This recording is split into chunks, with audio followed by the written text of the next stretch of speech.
Hello दोस्तों, तो आज की इस वीडियो में मैं तुम सभी लोगों के लिए एक न्यू सीरीज स्टार्ट करने वाला हूं, क्योंकि पिछली सीरीज में तुम लोगों ने बिल्कुल भी सपोर्ट नहीं दिखाया था। खैर, इस न्यू सीरीज को स्टार्ट करने वाला हूं जो सीरीज काफी ही ज्यादा मजेदार है, जिस सीरीज में एक्शन, ड्रामा, कॉमेडी और बहुत सारी चीजें भरी पड़ी हैं। खैर, अगर चैनल पर नए हो तो जल्दी जल्दी चैनल को सब्सक्राइब कर दो, वीडियो को लाइक कर दो, क्योंकि आपकी एक लाइक की वजह से वीडियो की रीच बढ़ सकती है। और हाँ, एक प्यारा सा कमेंट भी कर देना ताकि नेक्स्ट वीडियो बनाने के लिए मुझे थोड़ी सी मोटिवेशन मिल सके।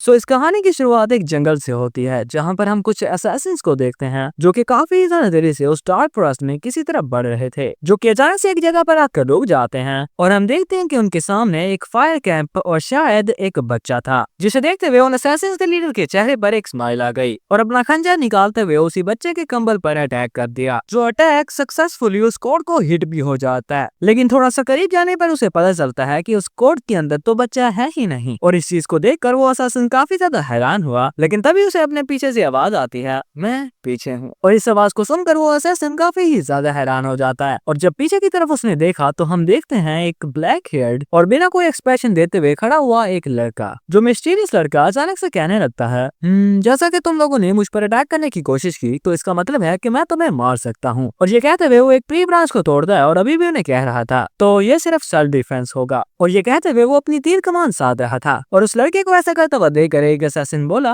क्या एक ट्री ब्रांच से तुम हमें मारोगे? और इसी के साथ एक और असैसिन कह रहा होता है, क्या तुम हमसे मजाक कर रहे हो? लेकिन एट द नेक्स्ट मोमेंट वो ट्री ब्रांच उस असैसिन के सर के आर पार होती है और वो असैसिन मारा गया, जिस चीज को देखकर बाकी असैसिन्स की फट जाती है और काफी ज्यादा हैरान और परेशान होकर उस लड़के की तरफ देखने लगते हैं। और इससे पहले कि थोड़ा सा भी रिएक्ट कर पाते, हम देखते हैं उसी लड़के को जो कि उस ट्री ब्रांच का इस्तेमाल करते हुए एक करते हुए उन सभी असैसिन्स को टपका रहा था। 1 2 3 4। और इस चीज को देखकर उन असैसिन्स के लीडर की काफी ही ज्यादा पड़ रही होती है। और जैसे ही उसके सभी के सभी साथी मर गए और उस लड़के ने एक और ट्री ब्रांच तोड़ी, तो वो असैसिन काफी ज्यादा डरते हुए हैंड्स अप करते हुए कह रहा था, 1 मिनट रुको, मुझे माफ कर दो। लेकिन हम देखते हैं कि वो लड़का अपनी तीर कमान उसकी तरफ साधते हुए कह रहा था, जब तुम किसी दूसरे को मारने का इंटेंशन रखते हो तो उस वक्त तुम्हें खुद भी मरने के लिए तैयार रहना चाहिए। ये कहते हुए उस लड़की ने उस असैसिन को भी मार दिया। और मैं बता दूं कि यही लड़का हमारी कहानी का मेन प्रोटैगनिस्ट है। और उन सभी असैसिन्स को ठिकाने लगाने के बाद वो लड़का उस बेबी कोड को रिट्रीव कर लेता है और इसी के साथ कह रहा होता है, डैरियन, जैसा कि तुमने मुझे बताया था, चीजें बिल्कुल भी वैसी नहीं हो रही जिस तरह मैं सोचता था कि ह्यूमन वर्ल्ड ऐसा होगा, वैसा बिल्कुल भी नहीं है। ये काफी ही ज्यादा बोरिंग है। एंड इसी के साथ हमारा सीन शिफ्ट होता है और हमें एक पोप और कुछ प्रीस्ट की मीटिंग दिखाई जाती है, जहां वो सभी लोग किसी फॉरेस्ट ऑफ रूट के बारे में बातें कर रहे थे कि उस जगह में काफी ज्यादा डिमोनिक एनर्जी है, जिसकी वजह से इंसान उस जगह को इस्तेमाल नहीं कर सकते। जिस पर उनका पोप एक ईवल स्माइल लेते हुए उन्हें सलाह देता है कि क्यों ना क्रिमिनल्स और दूसरे ऐसे लोगों को जिनके साथ डील करना काफी ज्यादा मुश्किल होता है, उन्हें उस फॉरेस्ट ऑफ डेथ के अंदर भेज दिया जाए, क्योंकि उस जगह में जाकर वैसे भी वो मर ही जाएंगे। जहाँ पर पहले तो उस पोप की बात को सुनकर काफी सारे लोग बहुत ज्यादा हैरान हो जाते हैं, लेकिन आखिर में उस पोप का ज्यादा फोर्स करने पर वो सभी के सभी लोग मान जाते हैं। एंड इसी के साथ फिर से सीन शिफ्ट होता है और हमें उसी फॉरेस्ट ऑफ रूट को दिखाया जाता है, जहाँ पर हम किसी माँ की गुहार को सुन पाते हैं, जो कि अपने बच्चों को बचाने के लिए काफी ज्यादा चिल्ला रही थी कि प्लीज उसकी जगह मुझे ले जाओ। लेकिन हम देखते हैं कि एक नाइट उस बच्चे को उसकी माँ से छीन लेता है और फिर कुछ प्रीस्ट उस बच्चे के साथ कुछ करने लग जाते हैं, जिस चीज को देखते हुए उसकी मॉम काफी ज्यादा चिल्ला कर उन्हें रुकने को बता रही थी। एंड फिर इसी के साथ हमें फॉरेस्ट ऑफ रूट के बारे में बताया जाता है, एक ऐसी जगह जहाँ पर कोई भी सर्वाइव नहीं कर सकता, ना ही कोई जीनियस स्कॉलर, ना ही ब्रेव कमांडर और ना ही कोई इनक्रेडिबल मेज। इस जगह में चाहे कोई भी आ जाए वो यहाँ पर सर्वाइव नहीं कर सकता और खास करके क्रिमिनल्स को इस जगह में भेज दिया जाता है। एंड इसी के साथ उनकी बॉडी पर डिवाइन मैजिक यूज कर दिया जाता है कि अगर वो उस जगह से जिंदा वापस आ जाते हैं तो उनके सभी के सभी गुनाह माफ कर दिए जाएंगे। लेकिन एक दिन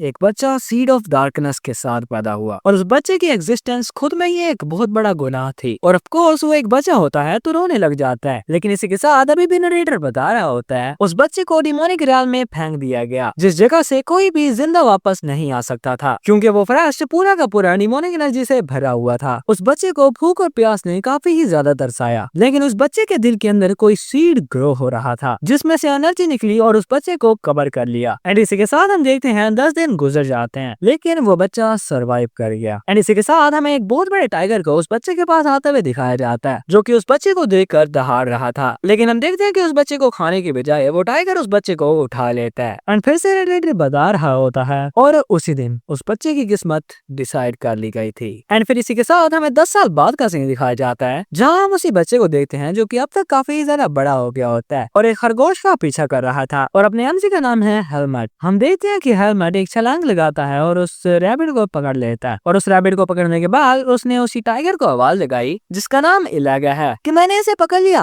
और हेलमेट की पुकार को सुनकर इलागा भी नीचे आ गया और मुझे इसके जेंडर के बारे में नहीं पता तो मैं इसे लड़का ही कहूंगा यानी कि इलागा को। और नीचे आते ही सबसे पहले उसने उस रैबिट को मारा और फिर हेलमेट से पूछने लगता है तो हेलमेट तुमने हंटिंग के बारे में कितना सीख लिया। तो हेलमेट कहता है हाँ लेकिन अभी सिर्फ रैबिट्स को ही हंट कर पाता हूँ। और फिर हमें इलाका के पंजे के अंदर एक छोटा सा डिमोनिक कोर दिखाया जाता है जिसे दिखाते हुए इलाका कह रहा था इसे ध्यान से देखो, इस चीज को कोर कहा जाता है जो चीज हर डिमोनिक बीस्ट के अंदर पाई जाती है और अगर तुम एक डिमोनिक बीस्ट को खाते हो तो तुम स्ट्रॉन्गर बन सकते हो क्योंकि ये तुम्हारी कोर एनर्जी को बढ़ाने के साथ साथ तुम्हारे लाइफ स्पैन को भी बढ़ाता है। और इलाका की इन बातों को सुनकर हेलमेट भी काफी ज्यादा हैरान हो रहा होता है और फिर अपना हाथ उस डिमोनिक कोर की तरफ बढ़ाते हुए कह रहा था अच्छा तो फिर इसे मैंने हंट किया है तो ये मेरा हुआ। लेकिन इससे पहले कि उस डिमोनिक कोर को पकड़ पाता इलाका अपनी मोशन इस्तेमाल करते हुए उसके सर पर टपली मारता है तुम कुछ ज्यादा ही जल्दी नहीं कर रहे। लेकिन हम देखते हैं कि हेलमेट बच्चों की तरह जिद करते हुए कह रहा था हाँ मुझे नहीं पता मुझे वो बीट चाहिए। लेकिन एल्गा उसे बता रहा होता है अबे पागल तुम एक ह्यूमन हो ना कि कोई डिमोनिक बीस्ट, अगर तुम इसे खा लोगे तो तुम भी एक डिमोनिक बीस्ट बन जाओगे। और हेलमेट जिसके सर पर बॉल उगी हुई होती है वो भी काफी ज्यादा गुस्सा होकर उसकी बातें सुन रहा था। लेकिन एल्गा उसे अभी भी बता रहा होता है अगर ऐसा हो गया तो तुम फिर कभी भी इस फरस से बाहर नहीं निकल पाओगे। जिस पर हेलमेट विस्लिंग करते हुए कह रहा था ये काफी ज्यादा अजीब है, अगर मैं इसे ना भी खाऊं तो फिर भी मैं इस जगह पर फंसा ही हुआ हूँ, इससे अच्छा तो यही होगा कि मैं इसे खा लूं और ताकतवर बन जाऊं। इलाका मैं तुम्हारी टेरिटरी से बाहर निकलने के लिए भी काफी ज्यादा वीक हूँ। लेकिन इलाका उसे बताता है तुम बाहर जा सकते हो। जिस पर हेलमेट बोला क्या? तो इलाका उसे बता रहा था मैंने कहा तुम बाहर जा सकते हो यानी कि इस फराज से बाहर जा सकते हो। इलाका की इस बात को सुनने के बाद हेलमेट उसे कह रहा होता है लेकिन तुम्हें इसके बारे में कैसे पता? तुम्हें ने तो मुझे कहा था कि मैं यहाँ से नहीं जा सकता। तो इलाका उसे बता रहा था सिंस मैंने अभी तक किसी भी बंदे को यहाँ से बाहर जाते हुए तो नहीं देखा तो मैंने सोचा कि अभी तक कोई नहीं गया होगा, लेकिन मुझे पता चला है कि ये चीज पॉसिबल है। तो हेलमेट की काफी ज्यादा क्यूरियस होकर पूछने पर तुम्हें इसके बारे में किसने बताया? तो इलाका कहता है उस ह्यूमन ने जिसके साथ मैं कुछ देर पहले मिला था। और इलाका के मुंह से इस बात को सुनकर हेलमेट काफी ज्यादा हैरान होकर कहता है एक ह्यूमन? लेकिन फिर इलाका उसे बता रहा होता है तुम क्या सोच रहे हो? अगर तुम उस बंदे को ढूंढने के बारे में सोच रहे हो तो फिर इसके बारे में भूल जाओ क्योंकि वो पर्सन ऑलरेडी मारा जा चुका होगा। लेकिन हेलमेट उसे कह रहा होता है शायद वो पर्सन सरवाइव कर गया हुआ। क्या तुमने उस पर्सन को अपनी आंखों के सामने मरते हुए देखा था? जिस पर एल्का भी कुछ नहीं कह पाता और फिर उस पर्सन को याद करते हुए वो पर्सन काफी ज्यादा ओल्ड था और मुझे लगता है कि वो पास में काफी ज्यादा स्ट्रॉन्ग होता होगा, मगर कोई फर्क नहीं पड़ता कि ह्यूमन कितना ज्यादा स्ट्रॉन्ग है क्योंकि फॉरेस्ट के अंदर मौजूद डिमोनिक एनर्जी की वजह से ह्यूमंस काफी ज्यादा वीक हो जाते हैं। और इस वीकनेस को सिर्फ तुम इसी वजह से फील नहीं कर पाते क्योंकि तुम्हारी बॉडी के अंदर सीड ऑफ डार्कनेस है। और वैसे भी मैंने उसे काफी देर पहले देखा था जो कि अब तकरीबन 90 साल का तो होगा ही। लेकिन फिर से हेलमेट के कहने पर तुमने ही तो कहा था कि ह्यूमंस तकरीबन 100 साल जिंदा रह पाते हैं और कभी कभी उससे भी ज्यादा। वैसे तुम उस पर्सन से कहां पर मिले थे? हेलमेट की इस बात को सुनकर एल्गा अपनी टेल के साथ हेलमेट पर हमला करते हुए जो कि इस बार मिस हो जाता है वो उससे कह रहा था मैंने तुम्हें पाल पोस कर इतना बड़ा किया और अब तुम मुझे छोड़ने के बारे में सोच रहे हो? हाँ